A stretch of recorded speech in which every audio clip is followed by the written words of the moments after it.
Yes, we're back. Episode number 197. Can't believe we've done that many here on WCTV. Can't believe we've talked to each other that much on WCTV. But you know what I can believe, however, rather, is that we got to talk about the Cleveland Guardians high school football, because high school football is almost here, folks. I can't believe it. 52 days, I want to say. Yeah, 52 days to go till it's time to play some high school football. You know, I can't wait for that. But first, we got to talk about the Cleveland Guardians. The batting stats. Led by a guy named Jose Ramirez and a guy named Josh Naylor. Two great guys, to say the least. Batting stats. The Guardians have 643 hits, 140 doubles, 50 long balls, which is last in the league. That's kind of depressing. 279 RBIs, 57 swipes, a 247 average, which is basically average, I guess, and an OPS of 683, which is not too shabby, I guess. But that's how it's been rolling for the Guardians as of late. Let's look at the series recap, starting off with the Cleveland Guardians taking on the really pathetic Oakland Athletics. Oh, ye gods, the A's are horrible. And for the first time ever, guess what? For the first time this season, looks like it's sweeping time. Gotta sweep, sweep, sweep. That's right, ladies and gentlemen. The Guardians actually swept an opponent. I couldn't believe it. I could finally play the gotta sweep, sweep, sweep from Baldy's Basics in Education and Learning. One of the funniest games of all time. Oh my goodness. Yeah, the Guardians swept Oakland, who has been horrible all season long. Josh Naylor hit a home run in Game 2. Gavin Williams went 5.2 innings in his MLB debut in Game 2. And 6 Guardians touched home plate in Game 2, including a go-ahead run in the 8th inning. And the Maelstrom, name we haven't mentioned that much this season, hit a triple in Game 3. And Josh Bell, a home run in Game 3. I believe that was his 500th RBI, which is pretty impressive. Yeah, it hasn't been the best season for the Guardians, but you know what? You'll take it whenever you sweep a lowly team like the Oakland Athletics. Man, oh man, that is kind of depressing, folks. The Oakland Athletics. But next, the Guardians hosted the Brewers, and things did not go that well for the Guardians, losing the series 2-1. Willie Adames had a huge game in Game 1. 2 home runs and 5 RBIs in Game 1. Wade Miley won 6 shutout innings in Game 1. Keep in mind, Wade Miley threw a no-hitter against the Guardians in 2021, so there was that. David Fry actually did something productive, i.e. got an RBI single in Game 2. And Tanner Bybee won 6 innings in Game 2. And while this may not sound like much because they lost that day, or the next game, the Guardians forced extra innings in Game 3, so there was that. And then Josh Naylor had a home run in Game 3. We need to talk about Josh Naylor for a second, because Josh Naylor's just been rolling as of late, my friends. He is very good at what he does. Let me check the RBI total, because that's what he's been doing. He's 5th in the league in RBIs with 57. Only Matt Olson, Rafael Devers, Adolis Garcia, and Shohei Ohtani have more RBIs. Josh Naylor carrying a 291 average, 10 home runs, 57 RBIs, and OPS of 801. He has just been tearing it up lately, hasn't he? I just can't believe he's been doing that good lately. I mean, to think that the Guardians took him from San Diego, you'll take it every day of the week. They got him in the COVID season of 2020, and they haven't looked back. He's already halfway to his home run total of last year with 10 and 57 RBIs compared to, 79 last season, so that's something. And he's not going to the All-Star game. Oh, ye gods, that's horrible. He'll probably be in as a replacement, but still, my word. Guardians are only 1.5 game out of the division lead, folks. And it's a 37-40 record. That is horrible. That is really, really horrible. The Twins are 40-40 and leading the American League Central. Just for comparison, the Boston Red Sox are 40-39 and sitting dead last in the American League East. That is just really sad stuff, but not as sad as the Oakland Athletics, folks. The Oakland Athletics have won, or out of 4 games, they'll only win 1. They're on pace to win 40.5 games this season, the Oakland Athletics. That is terrible. That is just awful. My goodness, there may not have been a more pathetic team in baseball history than this year's Oakland Athletics. I'm glad that the Guardians swept them, because if they didn't, that would have been disastrous, ladies and gentlemen. That would have been disastrous. All right, time to talk some high school football because, yeah, once again, 52 days to go. That's right, 52 days to go.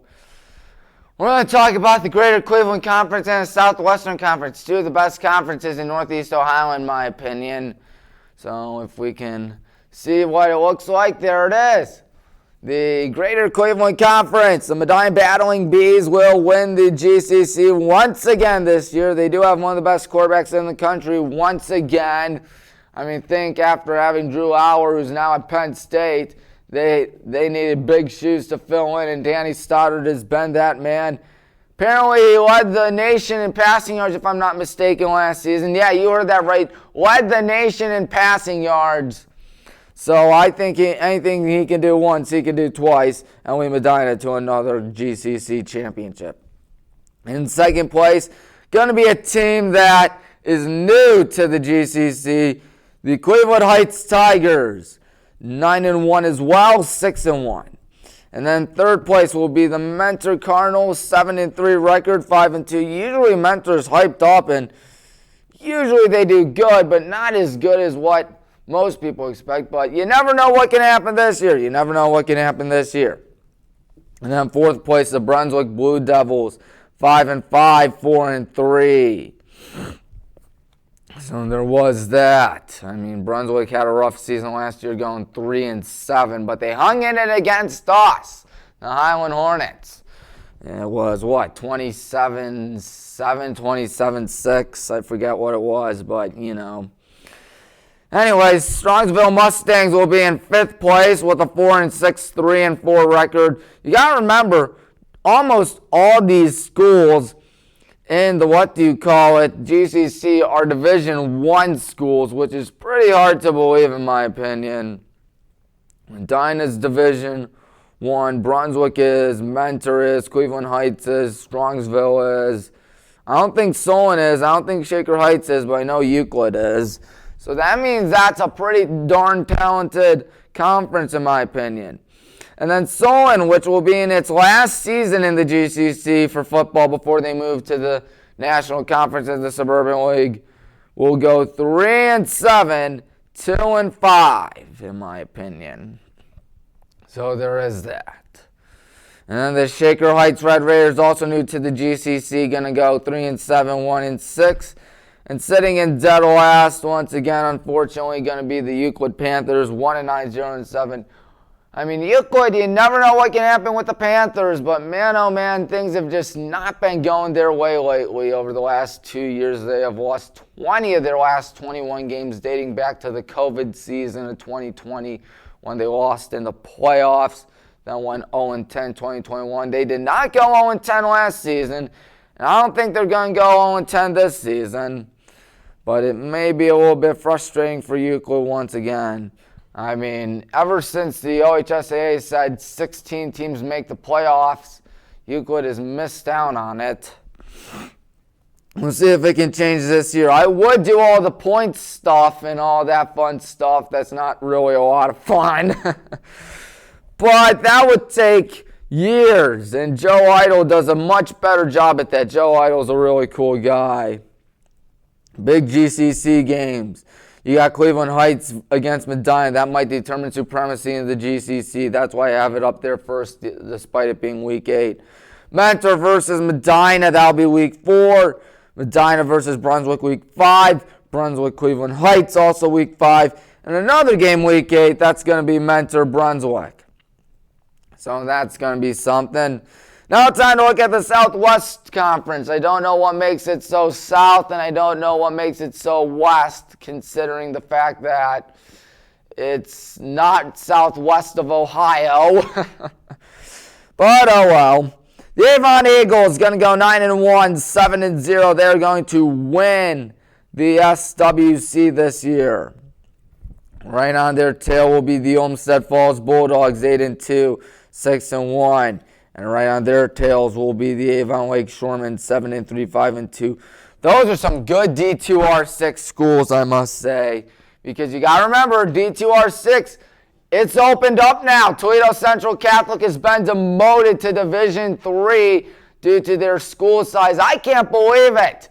Because TCC ended our season the last 2 years. 2021 in heartbreaking fashion. 2022 they steamrolled us and went on to win the state championship.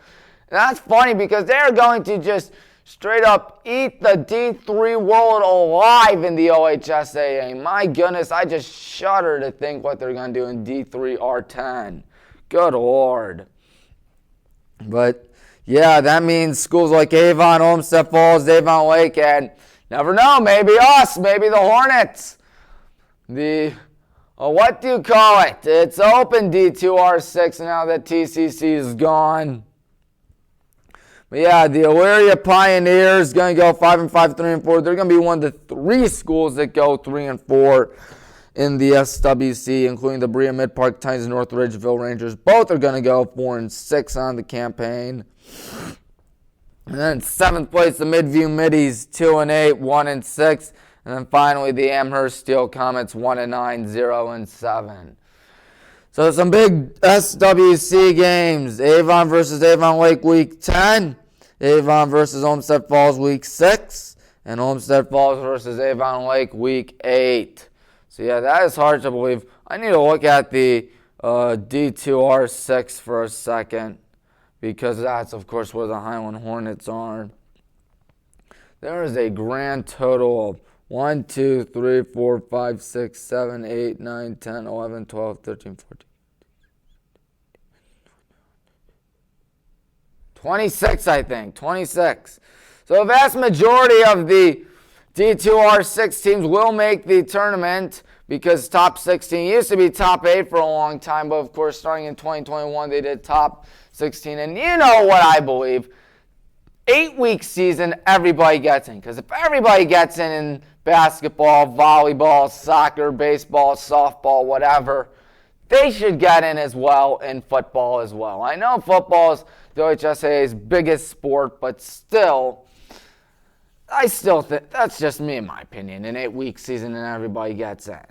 You got to remember, they're still kids at the end of the day. Well, folks, we're going to talk more stuff next week, which is going to be the Cleveland Guardians in high school football once again. That'll be episode number 198. Episode number 199 will be the Cleveland Guardians and even more high school football. And then episode number 200, I will most likely be back from vacation with my family. My goodness. It will be not the top 10, but rather the top 15 greatest PlayStation 2 sports video games of all time. I cannot wait for that. I believe it will be an hour long. I believe it should be a lot of fun. I own every copy of them except for 2 of them, spoiler alert, because they're on my Dolphin emulator on my computer. But still. And it will be brought to you by The Next Great American Novel, which is not going to be great. And it's not a novel either. It's called It's Not in the Game. It's a book that I'm currently in the process of writing, and it will be about the history and collapse of EA Sports, among other sports companies, when it comes to video games and the sports gaming industry, how it just fell down, you know, like the Wile E. Coyote running off the, the cliff, looking down, and then, woo! I apologize for that. But what I won't apologize for is that the Tommy Maroon Sports Show on WCTV is still a lot of fun. Thank you all so much for watching, and I hope to see you next week. See you guys.